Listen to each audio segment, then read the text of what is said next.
Good evening అండి లక్ష్మీనాథ్ గారు. సుజాత గారు, గత 2 రోజులుగా తెలుసు మీకు సజ్జల రామకృష్ణారెడ్డి గారు పోలీసులు ఎదుట హాజరు కావడం కానీ, లేదంటే బోరుగడ్డ అనిల్ని అరెస్ట్ చేయడం కానీ వంటి పరిస్థితులు మనం చూసాం. బోరుగడ్డ అనిల్ మాట్లాడిన మాటలు గతంలో మీకు తెలుసు ఎలా ఉంటాయో.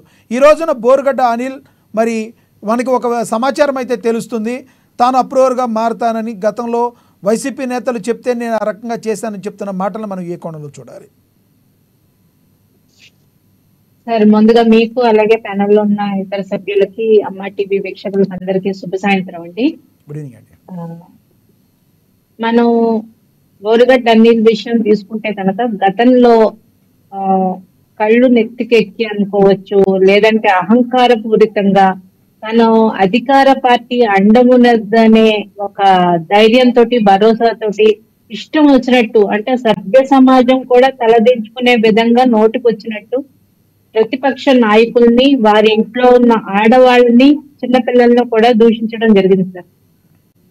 కేవలం వాళ్ళనే కాదు, వారి పార్టీ ఎమ్మెల్యేను కూడా జీపు కట్టుకుని ఈడ్చుకెళ్తానని చెప్పి ఇష్టం వచ్చినట్టు నోటుకు వచ్చినట్టు మాట్లాడడం జరిగింది సార్. ఈ రోజు చూస్తే కనుక బోరుగడ్డ అనిల్ వెనక ఎవరు ఉన్నారు, ఎవరు నుంచున్నారు? ఆ పార్టీ నుంచి ఎవరైనా వచ్చారో సపోర్ట్ గా?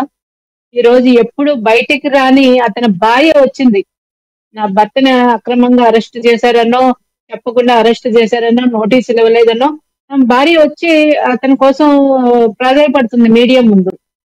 మరి ఎవరిన అండ చూసి ఇంత రెచ్చిపోయి, ఇంత బరి తెగించి కామెంట్స్ చేసిన అతని వెనక ఇప్పుడు ఆ పార్టీ రాలేదు? ఆ పార్టీ రాదండి. ఇంతకు ముందు కూడా చాలా ఇన్సిడెంట్స్ లో చూసాం మనం. వాళ్ళ సోషల్ మీడియా కార్యకర్తల్ని, వాళ్ళని ఎదుటి వాళ్ళని అవమానించడానికి, వాళ్ళని తిట్టించడానికి, బూతులు తిట్టించడానికి వాడుకుంటారు. దాని తర్వాత వాళ్ళు ఎవరో మాకు తెలియదు, మా పార్టీ కార్యకర్తలు కాదు, మాకు వాళ్ళకి ఏం సంబంధం లేదని చెప్పి వాళ్ళని అర్ధాంతరంగా వదిలేస్తారు. మనం చాలా సంఘటనలు చూసాం. ఇంతకు ముందు మీకు గుర్తుందో లేదో, జడ్జిల మీద, సుప్రీంకోర్టు జడ్జిల మీద, హైకోర్టు న్యాయమూర్తుల మీద ఇష్టం వచ్చినట్టు దూషణం చేసిన కేసులో పంచప్రభాకర్ అనే వ్యక్తికి నోటీసులు ఇస్తే అతనికి మాకు పార్టీకి సంబంధం లేదని చెప్పి చేతులు ఎత్తేశారు. మనం వైసీపీ సోషల్ మీడియా కార్యకర్తలు చూసుకుంటే కనుక మీకు నేను శ్యామ్ కలకడ అనే వ్యక్తి వైసీపీ పార్టీకి ఎంత కొమ్ము కాసేవాడంటే ప్రతి జిల్లాలోనూ అతను సొంత డబ్బులు పెట్టుకుని పార్టీ కార్యక్రమాలు చేశాడు. సోషల్ మీడియాలో ప్రత్యర్థుల్ని బూతులతో విరుచుకుపడేవాడు. అటువంటి వ్యక్తికి అనారోగ్యంతో హాస్పిటల్లో పడితే పార్టీ నుంచి ఏ ₹1 సహాయం అందలేదు, చనిపోవడం కూడా జరిగింది. కనీసం చనిపోయిన తర్వాత ఆ కుటుంబాన్ని కూడా ఆ పార్టీ ఆదుకోలేదండి. అలాగే అజయ్ అమృత్ అనే ఇంకొక ఇన్సిడెంట్, అతని మీద ఇష్టం వచ్చినట్టు నోటుకు వచ్చినట్టు అతను ప్రతిపక్షాలను బూతులు తిడితే కేసు పెడితే ఆయనకి కనీసం బెయిల్ కూడా వాళ్ళ పార్టీ నుంచి బెయిల్ ఇవ్వలేదు. ఎవరు వెళ్ళి కనీసం ఆయన్ని పలకరించిన పాపాన్ని పోలేదు. దాని తర్వాత అతను టీడీపీలో చేరితే అతని మీద గంజాయి కేసు పెట్టారు వైసీపీ వాళ్ళు. అంటే వైసీపీ అనేది ఒక అవినీతి, అరాచకాలు, తప్పుడు మార్గంలో వెళ్లే పార్టీ. వాళ్ళని నమ్ముకుని వెళ్ళిన వాళ్ళకి నాయకులు బానే ఉంటారు, వాళ్ళ లీడర్స్ బానే ఉంటారు, వాళ్ళు సేఫ్ గానే ఉంటారు.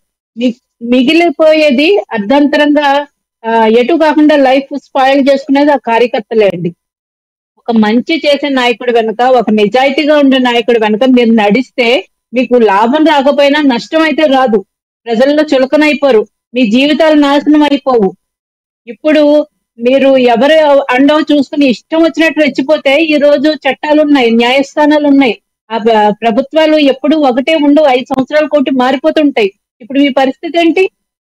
మళ్ళీ వైసీపీ 30 సంవత్సరాలే వైసీపీ గెలుస్తుంది, జగన్మోహన్ రెడ్డి 30 సంవత్సరాలు ముఖ్యమంత్రి ఉంటారు అని చెప్పి వీళ్ళ మీద రుద్ది నోటుకొచ్చినట్టు వాగించడం వల్ల ఈ రోజు వాళ్ళ పరిస్థితి ఏంటండి? ఈ రోజు చట్టాల ముందు, కోర్టుల ముందు తలదించుకుని నా వెనకుండి ఎవరో మాట్లాడించారు, వాళ్ళు చెప్పడం వల్ల నేను మాట్లాడాను. ఆ రోజు పులి అని రెచ్చిపోయిన బోరుగడ్డ అనిల్ ఈ రోజు పిల్లిలాగా ఎందుకు మారిపోయాడు? ఎప్పుడైనా చట్టాలని చేతిలోకి తీసుకుంటే ఇదే పరిస్థితి ఎదురవుతుందండి ఎవరికైనా. రైట్. బోరుగడ్డ అనిల్ అనేది ఒక పెద్ద ఉదాహరణ మనకి.